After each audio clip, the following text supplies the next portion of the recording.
The standard American diet is absolutely horrible, and it is a thief. It stole about 16 years of my mother's life. My sister and I are going to talk about the horrible ordeal our mother went through in the final 16 years of her life.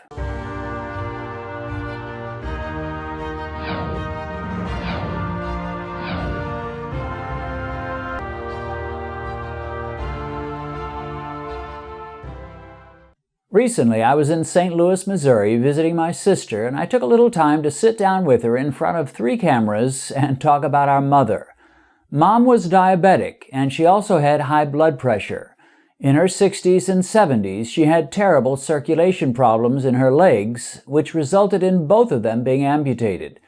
Now, I can't tell you what her A1C scores were. Those records are lost forever. But during much of her life as a diabetic, she was able to get fairly good fasting glucose numbers through medication, especially in her early years. She never took insulin, but the day she went to the hospital at the age of 80, her fasting glucose was around 500, and she did not come out of the hospital alive at that time. From the age of about 64 through 80, she made many visits to the hospital and endured many surgeries and 2 amputations. Now, this is not one of my typical interviews that has a happy ending. Mom's diabetes got worse with age, not better, because she relied on the standard advice that simply said, watch your sweets and take medication. It did not work for her, just as it has not worked for so many others. This interview, which is really more my sister and I reminiscing about Mom and what she went through, can prove useful to nearly everyone who will take the time to watch it. For those who are on the fence and have not yet gotten serious about their diabetes, you desperately need to see this to motivate you to do something about your situation and take diabetes seriously. If you've already begun to change your diet and cut your carbs, this interview can be a confirmation of some things you've already begun to see and can give you the extra motivation to stay the course and keep on keeping on. Now, this video is not a quick 5-minute pep talk, so don't try to rush through it. You need to watch it when you have some time to absorb this powerful story and let it sink deeply into your spirit. And don't try to skip to the end. You'll miss the heart of it. With that in mind, let's go to St. Louis, Missouri, and I'll introduce you to my sister Linda. So I am very happy to have a very special guest on Beat Diabetes today, and that is my very own sister, Linda Pollock. Thanks, Linda, for agreeing to participate in this interview. You're welcome. So we are going to talk about Mom, a subject we both know very, very well. And this is not going to be a mommy dearest kind of a show because we've got no criticisms of her. She was a great mom. We loved her and consider her a very special person. Mm-hmm. But she suffered a lot in her latter years, didn't she? Yes, quite. And one of the reasons I wanted to have you to share about her was that you were living with her at that time. I was mostly in Texas and other places. Right. So we'd come and visit, of course, but you actually were there. You saw it all before your eyes. It wasn't a very pretty picture, was it? No, it wasn't. She suffered tremendously. She suffered tremendously, and she was diabetic. Right. So let's go back to the beginning and just talk about when the evidence first began to surface that she had some serious problems. Actually, even before, we're going to talk about her legs, we're going to talk about the pain she endured and so forth. But even before that, she had high blood pressure. Right. When did that begin in her life? Definitely middle-aged, maybe a little past. Yeah. She might have been in the vicinity of 50 years old. Yeah. One of 8 children, and all of them did have high blood pressure at some point in their lives. Every last of her siblings, and that was 8, big family, they all had high blood pressure. Right. Wow. Right. So, do you have the idea that she had just a slightly elevated blood pressure or significantly? Significant. Okay. Oh, yes. Yeah. At one point, she had to be on 5 different blood pressure medicines. Now, I didn't know that. Yes, 5 different blood pressure and her medicines. top number would often run in the vicinity of 178. Okay. Now, a lot of times when we think about metabolic syndrome, which is really what she had with the blood pressure, with the diabetes, we think about extremely obese people, but she wasn't extremely obese. She was plump to a degree. I'd say most of her adult life, she might have been 12, 14, 16 pounds overweight. Yeah, so not extremely. But her body type, which I kind of inherited, was such that she had the slim legs and the larger tummy. Right, exactly. And that is classic diabetes body type or metabolic syndrome. She had the high blood pressure at around 50, perhaps. And then at a certain point, she started having some real problems with her legs. Yes. When did that happen? And tell us some of the first evidences of what was happening with her legs. She was in her mid-60s, I would say, when she began developing the pain in her legs. It was particularly noticeable when she would be out in public and we'd be walking somewhere, and she would just have to come to a standstill till the pain subsided. If she stood still, she had no pain. But the pain would return once she began walking. And I would say she put up with that pain maybe a year, maybe not quite a year, before she sought medical help for it. Now, did she know she was diabetic at that time? No. So as far as she knew, she just had leg pain. She wasn't sure what was causing it. You'd be out with her, didn't you? Can you give me an example of a time where you were, where she just had to stop and... Yes. We were in Midtown St. Louis at the fabulous Fox Theater. And we were walking from our parking space down the street and into the theater. Lots of people coming and going, and she said, "Linda, I'm just going to have to stop. Let's get close over to the building so people don't run us over." And we did that, and then she would resume walking, and we finally got into the building. Now, was that one of her first times? Did that surprise you when she said that? No, that was not the first time. She had had that before. My mother and I were great shoppers, and walking in various malls, stores, etc., is when she would notice the pain so much. Now, you had told me that by your best reckoning, it happened right after she retired, or within a year or so after she retired. That's right. So that would put her, she retired at 63. That would put her around 64 then. Right. When she began to have the leg pains, she put it off for a while, just tried to tough it out. Finally, she went to the doctor. What did the doctor say? He had an idea that it could be circulatory problem, and he sent her to a vascular surgeon.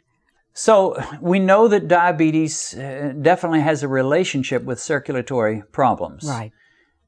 She began to experience that. She had what was going on in her legs. You now know, having lived through it all. At the time, neither you nor she knew. But what was really going on with her legs? The blood was clotting off. The arteries had hardened and narrowed.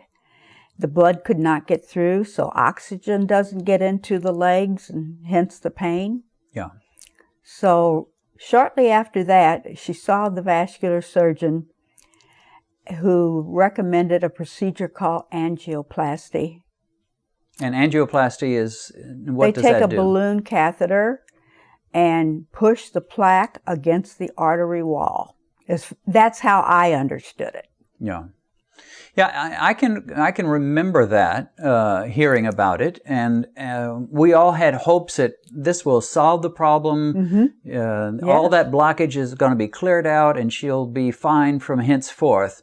Didn't work out that way, did it? No, it sure didn't. The pain came back, and the first amputation was coming near. But before that amputation, she had a number of different procedures. They would do bypass surgery on each leg. Yeah. Either they would take a piece of her own artery in another part of her body, or use a stent, if you will. And down through the years, she had 5 surgeries, bypass surgeries, on each of her legs for a total of 10 times. That is just amazing to think. She's going in and out of the hospital every year or year and a half. Right. 10 different procedures or surgeries, and none of them last very long. Before long, she's clogged up again. She's got leg pain again. Right. And that went from about age maybe 65 through early 70s, is that right? Early 70s, yes. Now, finally, at some point, the doctor said, we're going to have to take off that leg. What caused him to say that? What was going on with her that he just felt like we can't do this anymore? The pain was pretty severe, to the point where the doctor had said to her, we really don't have any more options since the angioplasty would not work for you. And the bypasses hadn't worked? That's right. Yeah. Yes, the bypasses. So nothing was... He said he could not do any more bypass surgeries on either leg. So he took off one of her legs first. The worst one he took first. The worst one. He cut her leg off at the thigh, the knee. Tell us. Thigh. It was at the thigh. Yeah. So fairly high up. Well above the knee. Yes. Yeah. Yes. And that was traumatic for her, not only the physical trauma, but the emotional trauma as well. How did she respond to living without a leg? Well, like most of us, a deep sadness, maybe some depression. But thankfully, she had a lot of faith in God. She had my dad, her husband, who was there by her side every day of the world. And I think along with me, we helped keep her going, so to speak. Yeah, and she bounced back. That was one thing about Mom. She was a very positive person. And like anybody, she could get depressed, but she tended to bounce back. That's right. She never stayed down long. Yeah. But she was blessed with that. She was, and we were blessed to have a mom like that. Right. However, that didn't solve all her problems. She still had issues with the other leg. Tell us a little bit about that and what happened with the other leg. Okay, there was 2 years between the amputations. So the remaining leg served her for another couple years, and she had a prosthetic made, and she walked okay with that, and a walker. I remember she learned to walk with that and did pretty well. She got around. I remember the day that she took delivery of the prosthesis. I never saw her mother cry the way she did. When it came in the mail or somebody brought it? No, she was the first day that she was fitted for it and came home. Okay. I think that was such a hard reality to look down at this hardware. Yes. That's on the lower part of your body. And I think she cried all day and all night. Wow. But she, like you said, she was not a crying person. No, she wasn't. So she was, what, maybe 73, something like that at that time. That's right. So that was the first leg. But before long, she's having problems with this second leg. She'd already had some problems, but it's getting worse. Yes, it's getting worse. And they can't do any more bypass surgeries on the remaining leg. So he tells her, we're going to have to cut that one off as well. That's right. How did she take that? Pretty bad. Yeah, she became very depressed, anxious. But the second leg, she had woke up from a nap that day at home with tremendous pain because I was talking to her from my work. And so we hung up, and next thing you know, Dad was calling me at work saying that an ambulance was coming for Mom, that the pain was so unbearable.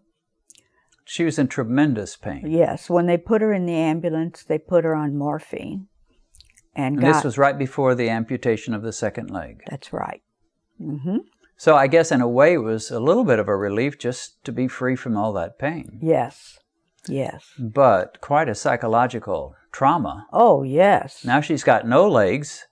And some people manage to wear prosthetics on both legs, but for her it really didn't work, did it? The doctors and physical therapists said that in an elderly person, they don't have a good enough balance to wear 2 prostheses. Yeah. And by the time the second amputation occurred, she was, what, 75, 76? Yes, yes, 75, 76. And it's a funny, not a funny thing, but the second amputation, that leg was not amputated up high enough that she had adequate blood flow. So it could not heal properly. A nurse would be coming to the house every day to irrigate the wound. And finally, the nurse had to get in touch with her doctor that the leg would become gangrenous. So she went back into the hospital and had it amputated higher up. Talk about trauma. You lose one leg, you have a second leg cut off. A lot of people would just submit to depression a lot, you know. Yeah. And she was depressed. Oh, yes, she was, definitely. Lost a lot of weight. Mm-hmm. But thankfully she had our dad. Yes. There with her. Yeah, our Dad was a tremendous support to her. I mean, he was the classic model of the faithful, devoted husband. Right. That didn't complain, just did what he needed to do. I'll tell you a little blurb about our dad. I suggested during her recovery, to our dad, maybe we shouldn't treat her like a baby because she might become a baby. Well, he did not like that remark. He said, my position's quite different than yours. I'm her husband. So he put me in my place. Wow. Talk about devotion. Yeah, yeah, that's amazing. And Dad rarely put anybody in their place. He was a very gentle soul. Yes. Almost never got stern about anything. And for him to take that offense, showed the measure of his love. Oh, yes. And his devotion to Mom. Absolutely. Wow. I wanted to mention that after the second leg was amputated, Mom had 2 back-to-back strokes. Her speech was impeded, and one side of her mouth was drooping. Mm-hmm. So she had to go back into the hospital after that second amputation. And that's where they did the testing to see that she had the 2 strokes. So she, over the course of about 15 years, or 16, she had about 10 different operations/procedures to try to save her legs and clear out the junk that was forming and widen those arteries.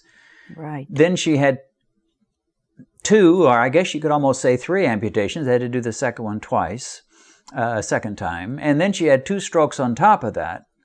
I mean, basically her life was in and out of the hospital for 16 years. Yes, yes. And it would have absolutely crushed people. And, you know, we're not going to try to pretend that she wasn't, you know, unhappy at times. Right. But she was never really crushed. No, she wasn't. But if anything could have crushed her, what happened after all of that, which is that what happened with Dad.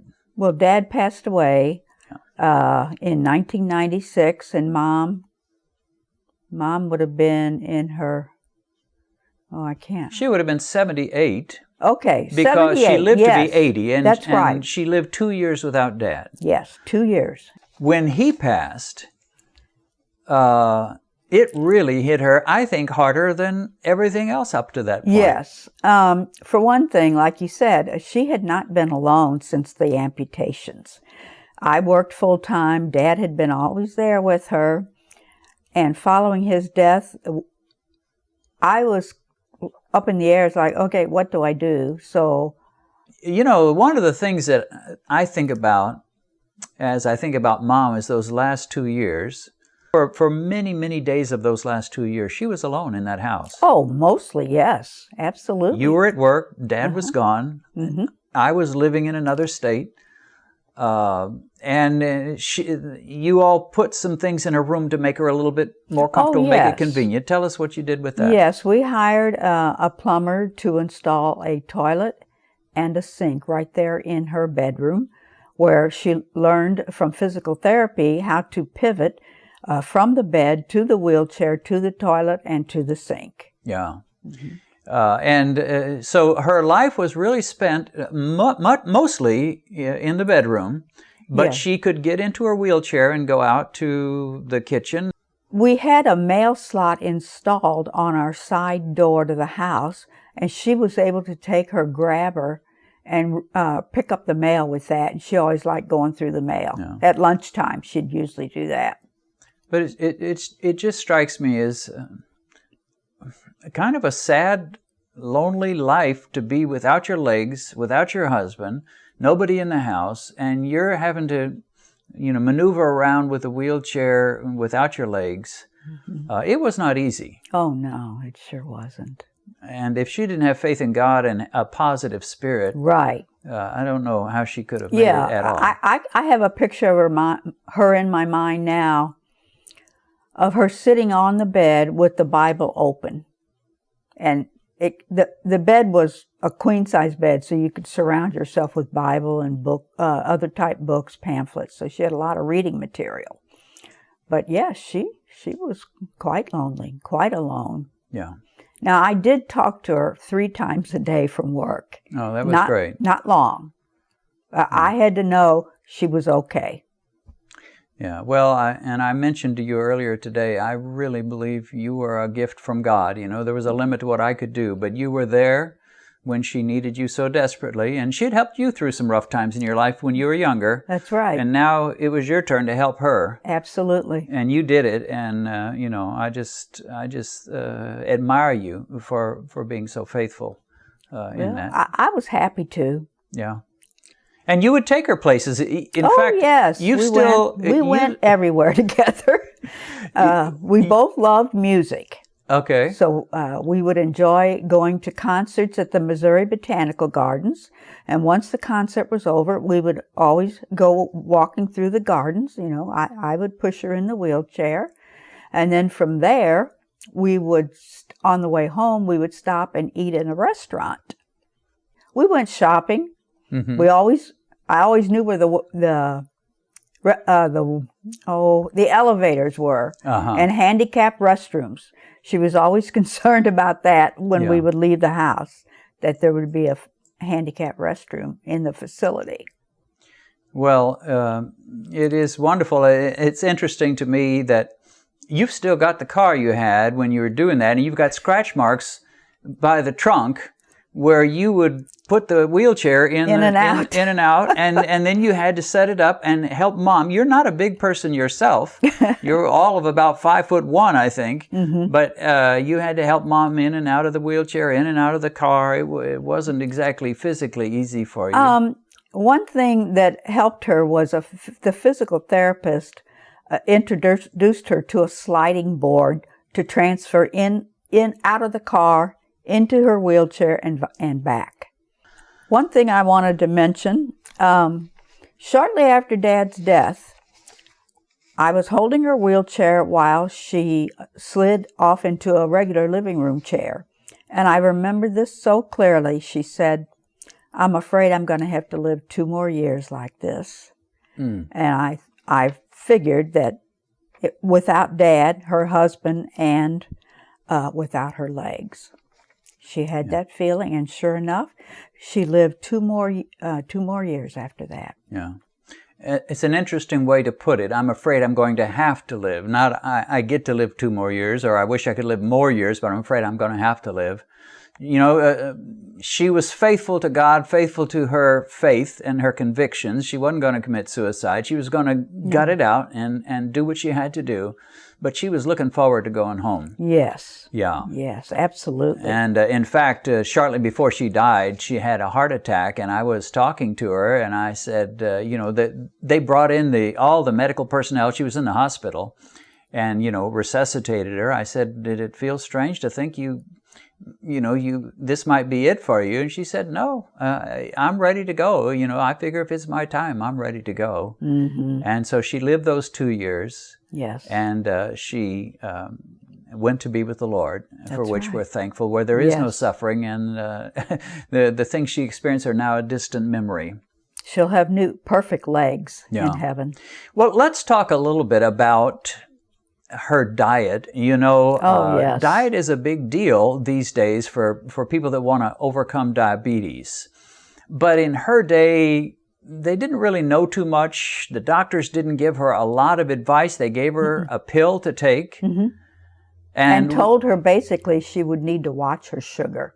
Watch her sugar. That was pretty much the extent of their advice. Watch your sugar. Yes. And so at first, she didn't really even do that all that much, right? Right. Mom was a baker all of her life. Yeah. And of course, Dad loved pies. She loved making pies for him. And cakes, puddings, cookies, the whole 9 yards. Dad just loved sweets, and she liked to make them. But yeah, so she didn't watch it too carefully. And then when it came to the starches, things like rice, potatoes, corn, that can jack up your blood sugar. It didn't matter. She never even thought about that. No. And there was a time when she did cut back on her sweets, or almost eliminate them, and that was after the amputation. Right. She really got more serious about the sugar, but that's all she knew to do. Is that right? Basically, yes. Yeah.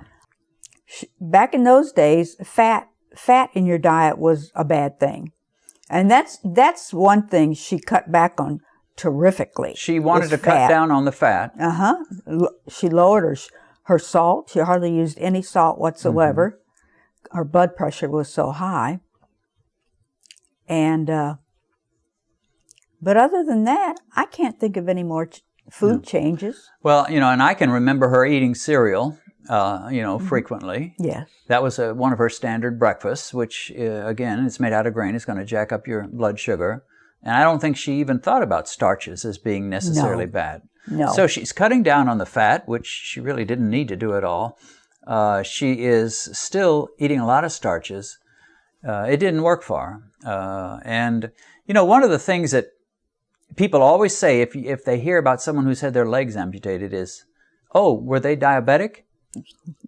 And of course, most of the time the answer is yes. Yeah, they were. And that's what we don't understand all the ins and outs of how that works or why it affected her legs. And some people it doesn't. But for her, it sure did. Yes. Let's talk a little bit about Dad. When we think about diet, and from my perspective, Mom's diet was not at all good for a diabetic.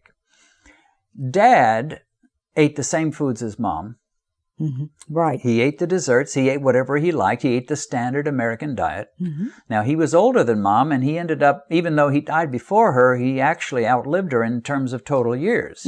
Right. He lived to be 87. She lived to be 80. How do you reckon Dad got by with no diabetes, no high blood pressure, and he ate whatever he liked to eat? I would say he was blessed with good genes, good DNA. Well, I would say that. And also, even though Dad ate what he liked, whatever he wanted, he didn't eat much of it. True. He had small portions. That's right. He might have cherry pie after dinner with some coffee, but it was a small piece. It was not these big monster pieces they might serve you in a restaurant. Right. And he did not have the diabetic. He also never snacked. Never snacked. Never. Oh, and Mother loved to snack. Yeah. Well, that's one of the things we're discovering today is just how terrible snacking is for you. How it keeps your blood sugar jacked up, it keeps your insulin levels jacked up. And I didn't realize that. I never thought about the fact that Dad just never. He would eat a meal and then that was it. That was it until the next meal. So Dad lived to be 87. But not only did he live longer in total years, but up until his last year, he was healthy. Absolutely. He was not in and out of the hospital like Mom was. No. He was taking her in and out of the hospital. But he was healthy. He was healthy. And the other thing was he was skinny. Yeah, he struggled to maintain 130 pounds. Yeah, he worked at it to try to stay at 130. And sometimes when I'd want to take a picture of him, he'd just shake his hand and say, no, I'm too thin. He didn't like the way he looked. But I'll tell you what, thin people tend to live longer and be healthier and stay out of the hospital more. So I think it's interesting that both he and Mom ate the same diet, same foods, but he ate a lot less for his size, for his height. And he was the healthy one. Mom was not. Dad basically didn't have any health scares until the last 6 months of his life. Yeah. But in terms of the things associated with what we call metabolic syndrome, he just didn't have it. No. And there's a powerful lesson in that, I think. I remember him telling us, the doctor said, I've got the blood pressure of a teenager. And he was what age at that time? Oh, he was in his 80s. In his 80s, had the blood pressure of a teenager. That is so cool. I wish. Well, he would have said, the Lord has blessed me. Well, and he would be right. Mm-hmm. But there were probably some reasons in which that blessing came. But Mom, when you think about Mom having all these procedures throughout her last half of her 60s into her 70s, the amputations, the strokes, such a difficult last years. How much nicer had she been able to be like Dad and lived up to her last year and then maybe had something go wrong. Right. And there are some people who say, well, you're telling us we can't eat anything. You got to enjoy life. I'm just going to eat what I like and take my chances. But when you think about the price she paid, for maybe some things she was not doing or she was doing, that's a heavy price to pay. I mean, 16 years of her life were really not very quality pleasant. Years. No. So, and of course, the reason for this YouTube channel is to try to tell people, there's some things you can do and you should do now. Don't wait until they're cutting off your second leg. Yeah. Do some things early. And, I wish I could go back to Mom and tell her when she was 35 years old or 40, here's what you need to do. And if you don't do it, here's what's going to happen. I know she would have chosen the right thing. Of course. She couldn't. Well, thanks so much, Linda. I appreciate you being on here. I appreciate you as my sister, and I appreciate the service you did for Mom and the love you showed to her. You were the ray of sunshine along with the Lord, but you were, God's gift to her in those years. Those were tough years. Sadly, there are some people going through stuff like that, and they don't have someone like you. Oh. And that's rougher still. Thank you. So, I hope you were paying attention, because what happened to Mom could happen to you if you keep putting off taking the necessary steps to beat diabetes. Not every diabetic loses their legs as she did, but there is nothing but trouble ahead for you if you go through your life with the see no evil, hear no evil, and speak no evil mentality. It's time to rise up out of your slumber and do something and destroy this monster that's threatening your health and your life. And there's one thing Linda said that I feel I need to emphasize. It has to do with the different styles of eating between our dad and our mom. He also never snacked. Never snacked? Never. Oh, and mother loved to snack. Yeah. Dad had no diabetes and no high blood pressure, but Mom had both. In fact, this statement is so important, I want to repeat it one more time. He also never snacked. Never snacked? Never. Oh, and mother loved to snack. Yeah. I said at the beginning that this story did not have a happy ending, but that really wasn't true. In a larger sense, Mom's life and death did have a happy ending. And that is because she lived and died as a believer in Jesus Christ. She died fully trusting the one who said, I am the resurrection and the life. He who believes in me, though he may die, he shall live. And it was that same Jesus who told us, God so loved the world that he gave his only begotten Son, that whoever believes in him should not perish, but have everlasting life. How much better was Mom's death than the death of a totally secular man or woman who died believing nothing, expecting nothing, and hoping nothing, only to find out when it was too late, oops, I was wrong. Okay, enough preaching.